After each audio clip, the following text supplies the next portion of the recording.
오늘은 온 세계가 부활절로 드리는 그런 주일입니다. 이 부활절이 어떻게 생겨났는지에 대한 유래를 잠깐 말씀을 드리면서 부활절을 임하는 우리의 자세는 어떠해야 하는지에 관하여 예수 그리스도께서 어떻게 말씀하셨는지를 말씀을 나눠보겠습니다. 원래 서기 325년에 로마 제국의 콘스탄티누스 황제가 니케아 공의회를 소집을 했습니다. 니케아 공의회에 의해 제1회에서 이 부활절을 정했습니다. 부활절을 또 어떻게 정했냐면 부활절 절기를 니산월, 유대력으로는 니산월 14일로 정했습니다. 이것은 오늘날 우리의 달력으로는 3월 내지 4월 14일 내지는 4월 14일을 그렇게 정했고, 또 그 다음으로는 니산월, 그 다음의 주일 지키는 그날 14일을 지키는 게 아니라 14일이 지나고 난 주일 그날을 이제 부활절로 그렇게 지켰습니다. 그리고 해마다 지켜야 된다는 그런 규정은 당시에는 없었고요. 현재 부활절은 현재 어떻게 지키고 있냐면 춘분이 지난 후, 춘분이 뭔지 아시죠? 춘분이 언제요? 3월 22일이 춘분이잖아요. 그러니까 춘분이 지난 후 만월 후, 만월이 뭐요? 우리 밥 해주시던 아줌마가 만월 아줌마요? 이 보름달, 꽉 찬 보름달 지난 후 첫 번째 주일을 부활절로 지켰습니다. 그러니까 부활절이 생긴 태동이 별로 좋은 것이 아니죠. 뭐 춘분이 무슨 관계가 있고, 춘분이 지난 후 만월이 생긴 그 바로 다음 주일. 그래서 항상 부활절은 3월 22일 이전에는 있어 없어요. 3월 22일이 춘분이니까 춘분이면서 그날이 만월인데 그날이 주일이다. 이러면 3월 22일 날도 되겠지만 3월 22일에서 4월 26일 사이에 기간 중 어느 한 날을 이제 지키고 있습니다. 따라서 청교도주의들을 지키는 청교도주의자들은 당시에는 부활절을 아예 안 지켰습니다. 습관 따라 하는 것은 율법주의로 귀결이 될 수 있습니다. 하나님께서 그 구약 당시에 어떻게 천막을 짓고 성소와 지성소를 지으며 법궤를 어떻게 만들라라고 하는 것은 구체적인 길이, 높이, 넓이, 그리고 조각목으로 그 식양을 따라 그 식양에 대하여 분명히 많은 것들을 말해 주셨습니다. 따라서 말해주지 않는 것을 지키는 것은 그것이 좋은 것이다 나쁜 것이라고 하는 것을 지나쳐서 사람이 하는 것들에 대하여 우리가 습관을 따라서 지키는 것은 무엇이 될 수밖에 없냐면 율법주의가 될 수밖에 없습니다. 습관을 따라 하는 것은 대부분 무엇으로 귀결되냐면 우상 숭배로 귀결이 됩니다. 여러분, 우상 숭배는 우리는 이 성경에 나타나는 우상 숭배를 말할 때 대부분의 성경에서 말하는 것은 하나님을 안 믿는, 예수 그리스도를 형식적으로 고백하지 않는 사람들을 위하여 주신 말씀이 아니라 오늘 이 안에 있는 우리에게 주시는 말씀이라고 하는 사실을 알아야만 합니다. 따라서 우상 숭배라고 말할 때 나는 아니구나, 우리는 아니네, 오늘 우리 어머니는 아니겠네, 우리 아빠도 아니겠네, 이렇게 생각해서는 안 됩니다. 진정한 우상 숭배는 어디에 있습니까? 사실 교회 안에 있다고 하는 거죠. 우리 안에 있습니다. 여러분, 예수 그리스도보다 더 귀하게 여기는 것이 하나라도 있다면 그것은 우상 숭배를 우리가 하고 있는 중입니다. 습관을 따라서 행했던 우리의 모든 일들을 돌이켜 봐야만 합니다.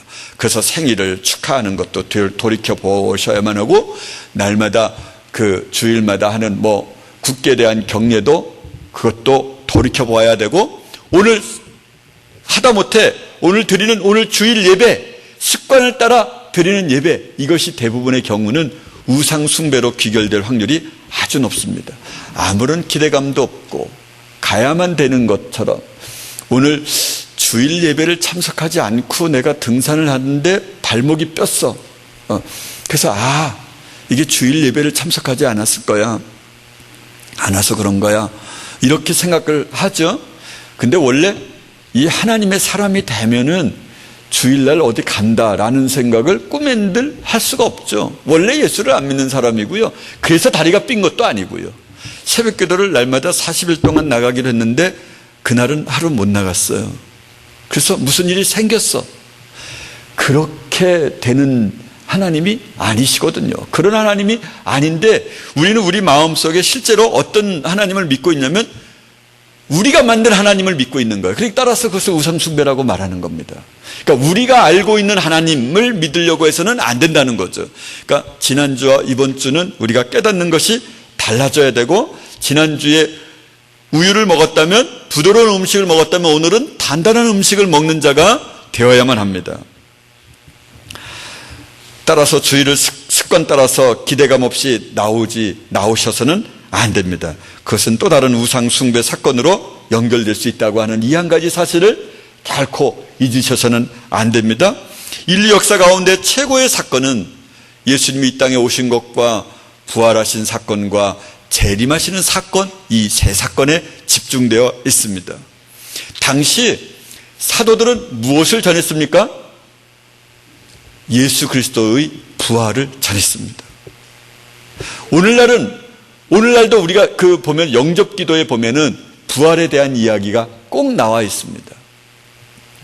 여러분, 그래서 우리는 부활에 대하여 전해야만 합니다.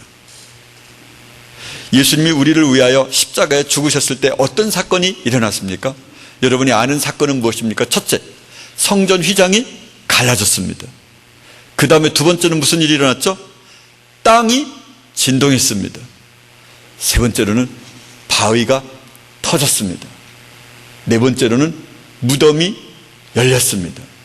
무덤이 열려 자던 성도들이 많이 일어나고, 그리고 예수님께서 부활하신 후에 그들도 자던 성도들이 일어나서 거룩한 성에 들어가서 많은 사람들에게 보이니라, 이렇게 말씀하고 있습니다. 그러니까 예수님이 돌아가셨을 때 그 사건들이 그렇게 일어났던 것처럼 오늘도 그것이 엄연하게 있는데도 불구하고 사람들은 부활이 없다라고 이렇게 말합니다. 여러분, 우리가 이제 세상의 방송을 듣지 아니하고 대부분 기독교 방송에 이렇게 고정시켜서 TV를 보는 분들이 많이 있을 수 있는데, 여러분, 그것도 보지 않는 것이 천배만배로 좋습니다. 왜냐하면 말입니다, 기독교 방송에 부활도 없고 천국도 없고 지옥도 없다라고 하는 사람들이 그 방송을 진행합니다. 고정 프로로 1년 2년 동안 그렇게 마가복음 강의를 그렇게 하고 있습니다. 여러분요, 그래서 그런 사람들로부터 가장 큰 이단이 무엇입니까? 이단이 아닌 것 같은데 1%를 덕극물을 섞는 자. 그러니까 여러분도 조심해야 할 것이, 저 같은 사람, 여러분이 만약 저를 믿는다면, 이 사람의 말은 진실일 거야 라고 생각한다면, 가장 마귀가 누구를 통해서 역사할까요? 저에게 1%를 섞어서 여러분에게 주도록 하는데 이용되겠죠. 여러분, 그래서 이 세상에서 유명하다라고 하는 사람들, 이 사람의 삶도 아름답다, 이런 사람들의 말이라고 그 말을 그대로 받아들여서는 안 된다는 거죠. 그분이 우리는 주로 목사에게서 그런 것을 발견할 텐데 말입니다. 그래서 사람을 이야기하면 안 됩니다. 사람을 이야기하면 언젠가 그 사람을 이야기함으로써 치명적 손상을 우리가 입게 됩니다. 그동안 교회에서는 늘 누구를 말했냐면, 여러분, 록펠러처럼 되십시오 그러잖아요. 록펠러가 얼마나 악한 자인데, 그가 그 교회를 7천 몇 개를 지었다 그래요. 그 교회가 다 무슨 교회로 탈바꿈하고 있는데, 프리메이슨 교회로 탈바꿈하고 있는데, 그래서 그런 교회를, 그런 메가처치를 만들므로 인해서 그것으로 인하여 수없이 많은 영혼들을 저 그리스도에게로 안심하도록 소개하는 그런 역할을 하는 것이기 때문에, 여러분, 그런 이야기를 하는 사람들은 지금 어떻게 될까요? 공개적인 사과를 하지 않는다면 얼마나 그의 영혼이 이게 문제가 되겠습니까? 그 말을 듣고서 그것을 그대로 믿고 있었던 사람들에게는 얼마나 악한 영향력을 미칠 수 있겠습니까? 그래서 저와 여러분은 사람을 말하면 안 됩니다. 사두개인들이 부활이 없다고 말하고, 그리고 요즘도 많은 사람들이 부활이 없다고 말하는데, 그것이 일반 세상 사람이라면은요, 부활이 있거나 없거나 무슨 상관이 있겠습니까? 그리고 교회를 다니는 사람들에게만 그런 이야기가 있다면 그거야 그런 사람이 있을 수 있지 않겠습니까? 그런데 교회 지도자들이라고 하는 목사로부터 얻어진 설문조사 내용이 절반이 넘습니다. 부활이 없다. 우리는 그런 가운데 듣고 있는 것이죠. 그래서 조심하셔야만 합니다. 바울은 부활이 없으면 우리는 세상에서 가장 불쌍한 자다, 이렇게 말합니다. 바울은 성령의 지시를 따라서 이렇게 자신 있게 기록합니다. 만일 죽은 자의 부활이 없으면 그리스도도 다시 살지 못하였으리라. 할렐루야. 그러니까 이것을 어떻게 비유합니까? 그리스도께서 살으셨으므로 우리도 살을 것이다, 이렇게 부활할 것이다, 이렇게 말하는 것이 아니라, 만일 죽은 자가 부활하지 않는다면 그리스도도 다시 살지 못했다, 이렇게 정반대로 끌고 감으로써 오히려 그리스도 예수님이 아예 부활하지 못했을 것이다. 무엇을 전제 조건으로 하여? 죽은 자가 다시 살지 못했더라면, 이런 표현을 하고 있습니다. 그러니 얼마나 확신감 있는 이야기입니까?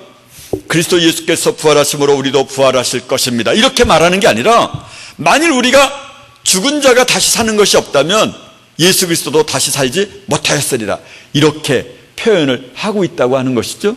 여러분이요, 우리는 반드시 부활합니다. 우리가 부활한다고 하는 이 한 가지 사실을 믿으면 우리의 삶이 지금의 삶과는 달라지죠. 재조정이 될 것입니다. 여러분이요, 많은 사람들이 그렇게 죽도록 그 어린 나이로부터, 유치원으로부터 그렇게 열심히 공부를 가르치고 부모의 재산을 모두 투자하여, 모두라는 말이 맞습니다. 부모가 왜 돈을 버냐? 제가 물어보니까 자식을 공부시키고 결혼시키기 위하여. 이 두 가지 사건밖에 없습니다. 만약 결혼을 돈 없이 그냥 결혼을 시키도록 그렇게 한다면 유일하게 남는 거 한 가지는 뭐냐면 자녀를 교육시키고 라고 하는 것, 그거 하나에 딱 남아 있습니다. 아마 여러분 부모님들도 그렇게 열심히 돈을 버는 이유 중에 하나는 여러분을 교육시키기 위해서다, 이렇게 볼 수밖에 없습니다. 우리의 미래를 위하여 준비하는 거죠. 현재를 고난의 길로 집어넣는 거예요. 만약 우리가 부활이 있다고 하는 것을 진짜 믿으면, 그런 미래의 소식을 정말 믿는다면 우리의 삶이 달라지지 않겠습니까? 우리가 이 세상에서 좋다고 가치 있는 것들에 대한 생각을 다시 하지 않겠습니까? 진실은 말입니다, 누구든지 부활한다는 것입니다. 진실은 인류 모든 사람이라고 생각되는 모든 사람은 부활합니다. 그래서 우리도 부활을 전해야만 합니다. 요한복음 5장 29절에 이렇게 말하고 있습니다. 선한 일을 행한 자는 생명의 부활로, 악한 일을 행한 자에게는 심판의 부활로. 할렐루야. 모든 인류가 부활합니다. 우리만 부활한다는 게 아닙니다. 교회를 다니는 사람만, 예수님을 진짜 잘 믿는 사람만 부활하는 것이 아니라 온 인류가 부활합니다. 부활하지 않았으면 너무 좋은데, 그냥 죽은 상태로 끝났으면 너무도 좋은데, 그래서 우리가 우리의 삶을 재조정해야만 합니다. 우리의 외모는 하나님께서 보시지 않습니다. 여러분, 사람을 외모로 취하는 것은 범법자가 되는 것입니다. 여러분이요, 사람을 외모로 취하면 범법자가 될 뿐만 아니라 사람을 외모로 취하는 사람은 성경에 있는 말씀도 외모로 취합니다. 그래서 범법자가 되는 겁니다. 성경을 그렇게 많이 읽고 교회를 그렇게 많이 다니고도, 그리고도 지옥에 갈 수밖에 없는 수없이 많은 사람의 확률이, 훨씬 더 많은 확률은 그런 길로 걸어갈 수밖에 없는 것은 외모로 사람을 취하는 것에 익숙해져 있기 때문입니다. 여러분이요, 저와 여러분은 절대로 사람을 외모로 취해서는 안 됩니다. 모든 인류가 부활한다고 하는 이 한 가지 사실을 잊지 마셔야만 합니다. 마귀가 가장 싫어하는 것은 부활의 도를 전하는 것을 가장 싫어합니다. 바울이 아테네에서 길을 걸어가고 있을 때 그때에 설교를 그들 가운데서 설교를 하고 있었습니다. 죽은 자의 부활을 듣고 혹은 기롱도 하며 이 사람들이 죽은 자의 부활을 듣고 하는 말이 첫 번째 반응이 무엇입니까? 기롱입니다. 희롱하는 거죠. 놀리고 있는 거예요. 여러분, 사람이요, 여러분들도 여러분이 말할 때 누가 제가 비웃을 거야 그러면 말하기 어려운 것처럼 말입니다. 어른이 되면 괜찮을까요? 더 못합니다. 여러분은 지금 기분 나쁘면 옆에 애한테 기분 나쁘다고 탁 표시내잖아요. 어른들은 그 표현도 제대로 못합니다. 아내가 남편에게 표현 잘 못합니다. 거의 못하죠. 남편이 아내에게 이건 이제 술을 먹고 하는 거죠. 이게 좀 정신이 좀 돌아가야, 제정신이 아니어야 그런 말을 이제 하는 거예요. 그래서 술 먹고 하는 말은 다 진심입니다. 술을 먹으면 막 진심이 막 나오는 거예요. 진짜예요. 제가 술을 먹고 말해보니까요, 다 진심이더라고요. 평상시 하고 싶었던 사람 말 다 하더라고요. 제가 그 군대 가기 전, 예수 믿기 전 그때에 그 친구 집에 가서 술을 먹었는데요. 포도주를 마셨는데는 포도주가 맛있어서 주는 대로 다 받아 마셨어요. 컵으로 한 3컵을 이렇게 먹었더니 내가 평상시 하고 싶은 말을 너무 하고 싶어가지고 이 말하면 창피해가지고 안 돼가지고 밖에 나가가지고 입술을 붙잡고 사람들 안 보는 데서 그냥 크게 말해버렸어요. 여러분이요, 우리는 사실은 기롱하고 희롱하는 사람들 앞에 말을 잘 못합니다. 그래서 여러분이 예수 그리스도를 전하기를 싫어하는 거예요. 싫어하는 게 아니라 용기가 없는 거죠. 여러분이 용기 없으면 누구도 용기 없어? 큰 나이가 돼서도, 나이가 많이 들어서도, 늙었어도 전혀 용기가 없어요. 부부간에도 말 못하고요, 부모 자식 간에도 말 못해요. 그래서 지금 말해야 돼. 지금 여러분이 친구에게 말할 수 있으면 다 말할 수 있어요. 저도 처음에는 이 고객에게 예수 그리스도를 전해야 되는데 내가 한 사람도 예외 없이 그대로 보내지는 않으리라. 그런데 그냥 보내는 일이 많은 거예요. 왜? 생각을 못하는 거예요. 그래서 제 어느 날 노트, 몇 년 동안의 노트는 제이가 그렇게 많이 쓴 거예요. 제이, 예수, 이것을 노트 보면 그냥 생각날 때 제이 또 쓰고, 말하다가 또 제이 쓰고, 또 제이 쓰고, 이렇게 제이를 그래서 전해야 되겠다라고 하는 거죠. 근데 그 말의 꼬투머리를 잡기가 얼마나 어려운지. 가끔 가다가 화를 내고 막 욕을 하면서 떠나가고 막 주먹을 여기까지 얼굴까지 대고 이런 사람들이 막 생각이 나니까 이 말하면 이 사람이 화가 나서 나가면서 욕하고 가면 어떡하나 이런 마음이 막 있다가 그 얘기에 심취해서 또 말 못하고 또 말 못하고 이렇게. 그래서 어떻게 내가 말을 시작해야 되나 시나리오를 한 20가지를 이렇게 적어놨어요. 그 택시를 타고 싶어도 택시를 못 탈 때가 많아요. 왜? 오늘은 말씀을 전하고 싶은 마음이 없다. 그러면 비 오는데 그냥 걸어가는 거예요. 양복을 입고. 내가 택시를 타면 전해야 되는데 또 이 사람이 주먹을 얼굴에 대면 어떡하나. 그게 뭐 많은 것도 아니고 한두 번의 사건이 끊임없이 그게 기억이 나는 거거든요. 여러분이요, 지금 전해야만 합니다. 예수님은 부활하셨다 이렇게 말입니다. 이 부활에 대한 이야기를 하지 않는 한은 화를 안 냅니다. 사람들이요. 이게 부활이라고 하는 이야기를 전할 때 영혼이 이제 심히 아픔을 당하는 거죠. 사도들이 큰 권능으로 주 예수의 부활을 증거하니. 여러분, 사도들은 당시에 무엇을 전했냐면 부활을 전했습니다. 원래 사도들은 물고기 잡으러 갔잖아요. 그러다가 예수님이 부활하신 사건, 그 사건 이후로 어떻게 됩니까? 용기 100배해지잖아요. 우리가 부활을 그래서 마귀가 제일 싫어하는 말이 부활입니다. 그러니까 부활을 전하셔야만 합니다.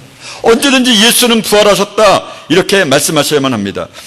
이 제사장들과 사두개인들, 장로들이 당시에 요한과 베드로가 예수 그리스도가 부활하셨다라고 전하니까 백성을 가르침과 예수를 들어 죽은 자 가운데서 부활하는 도 전함을 싫어하여 우리 GNT 성경에는 부활함의 도 전함으로 격분하여 저들을 감옥에 가두니 이런 표현이 등장하는데요. 실제로 이렇게 부활을 이야기하면 사람이 격분하게 됩니다. 막 화를 뻘컥 냅니다. 우리 누님은 제 아내도 함께 있는데 그냥 거의 죽은 것처럼 눈도 안 뜨고 말도 못 알아듣다가 예수님이 부활하신 것처럼 누님도 부활할 수 있어요. 그렇게 말하면 중환자실에서 산소호흡기를 꽂고 있을 때도, 여기를 다 묶고 있을 때도 그래도 일어나가지고 막 이 등을 대고 산소호흡기가 빠지고 그리고 가르침을 받고 막 이를 악물고 막 그렇게 합니다. 왜입니까? 원수 마귀가 그렇게 하는 거죠. 이렇게 이 부활을 이야기하면 악한 마귀가 드러나게 됩니다. 여러분, 그래서 부활을 언제든지 이야기해야 되고 우리의 유일한 소망이 부활이어야만 합니다. 우리가 곧 부활을 언제나 분분처처 그렇게 생각해야 된다는 것이죠. 이 바울이 실제로는 로마에 압송돼서 아그리빠 왕 앞에서 뭐라고 말하냐면 이렇게 말합니다. 나는 바리새인이요 또 바리새인의 아들이라 죽은 자의 소망 곧 부활을 인하여 내가 신문을 받노라. 그러니까 신문을 받는, 재판을 받고 있는 유일한 이유가 무엇입니까? 부활을 인하여 산 소망을 주시는 이 부활을 이야기함으로 인하여 그렇게 재판을 받고 있다는 거예요. 당시의 사람들은 오직 예수 그리스도 부활을 전했습니다. 저와 여러분도 언제든지 이 예수 그리스도께서 부활하셨다, 이런 부활을 꼭 전해야만 합니다. 예수와 함께 죽은 자는 예수와 함께 반드시 부활할 것입니다. 로마서 6장에 보면 만일 우리가 그의 죽으심을 본받아 연합한 자가 되었으면, 이 뜻은 무슨 뜻이냐면 예수님께서 십자가의 죽으심으로 인하여 나도 죽었다 라고, 그런 사람은 하나가 된다는 거예요. 예수님과. 그러니까 내가 그리스도와 함께 십자가에 못 박혔나니 이렇게 고백하면 이 진짜 죽은 사람은 그의 부활을 본받아 연합한 자가 되리라.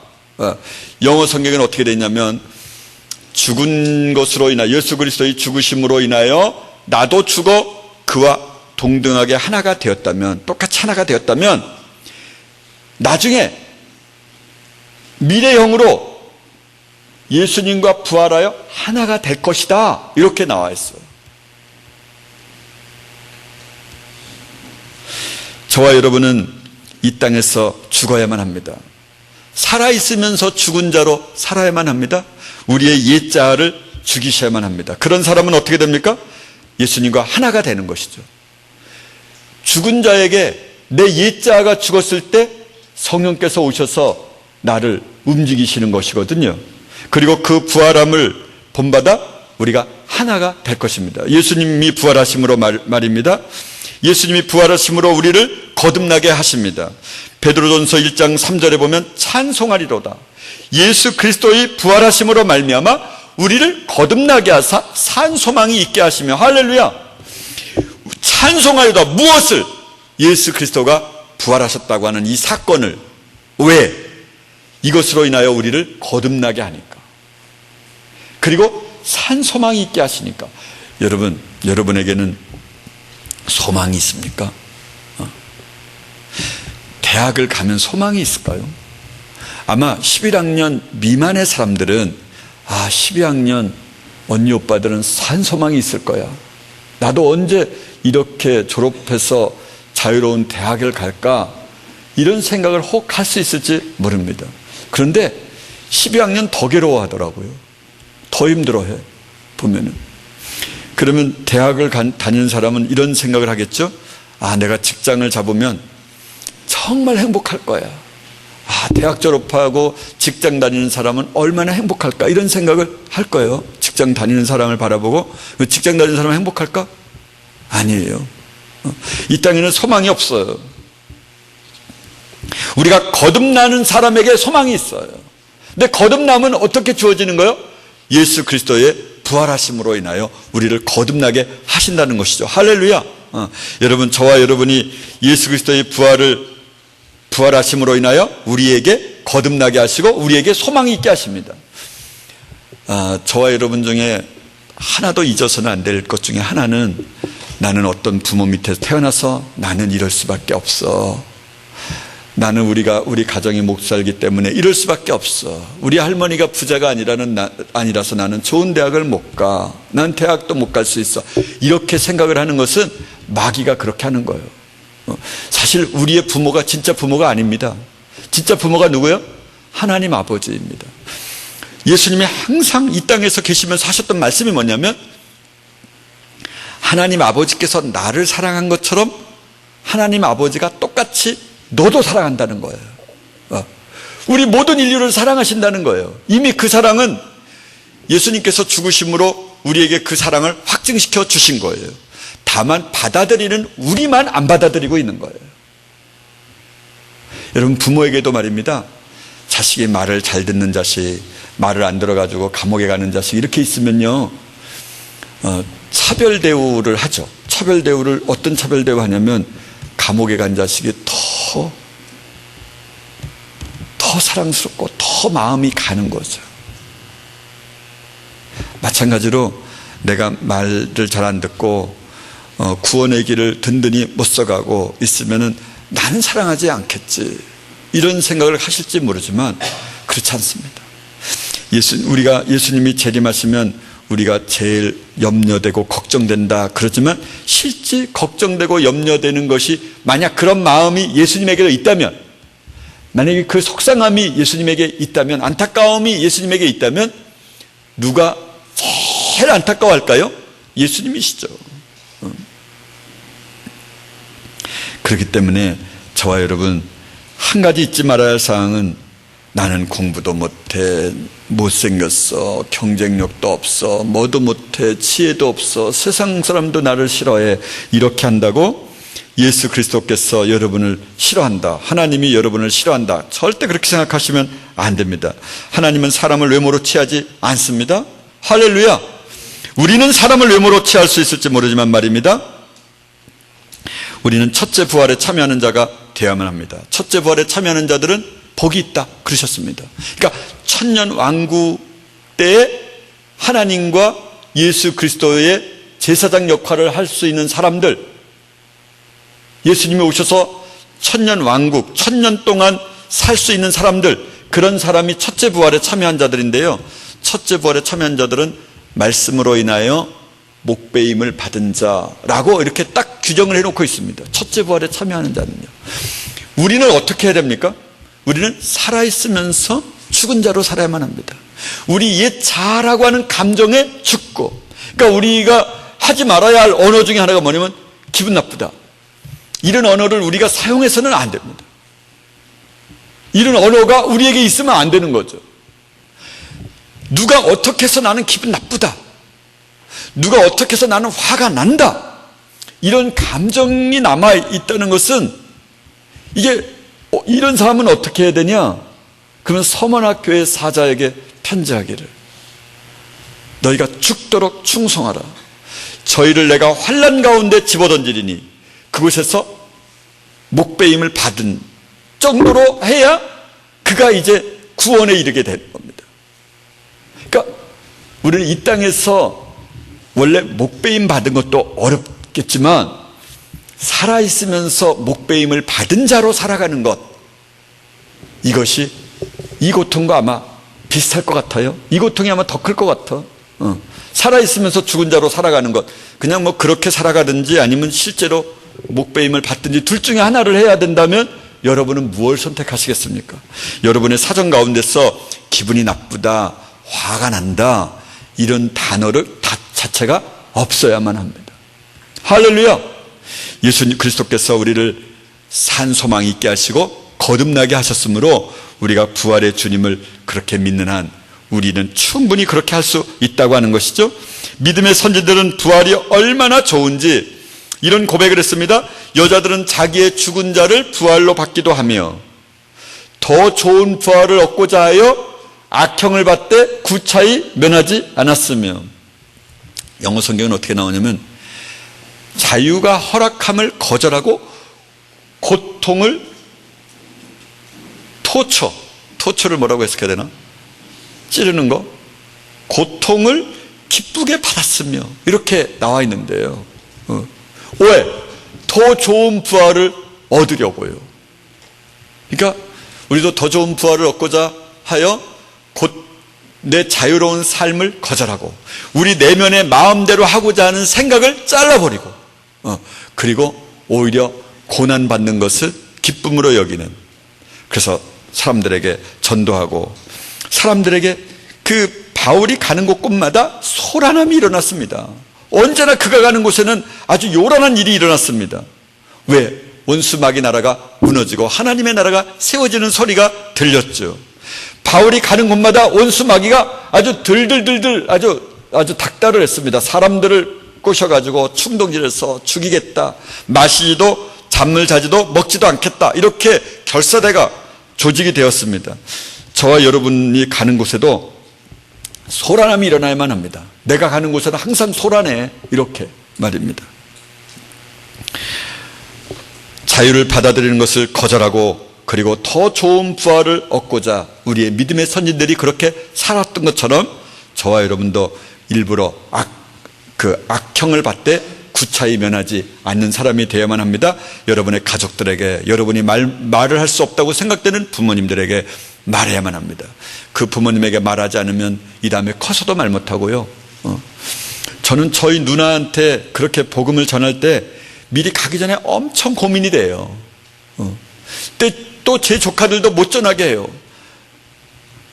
삼촌, 이번에 가서 제발 예수 얘기만 하지 마세요. 너무 막 간호사들이 뛰어오고 의사들이 막 뛰어오니까요.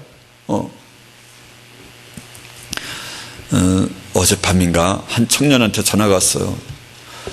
12시가 다 돼갔는데 금요일이군요.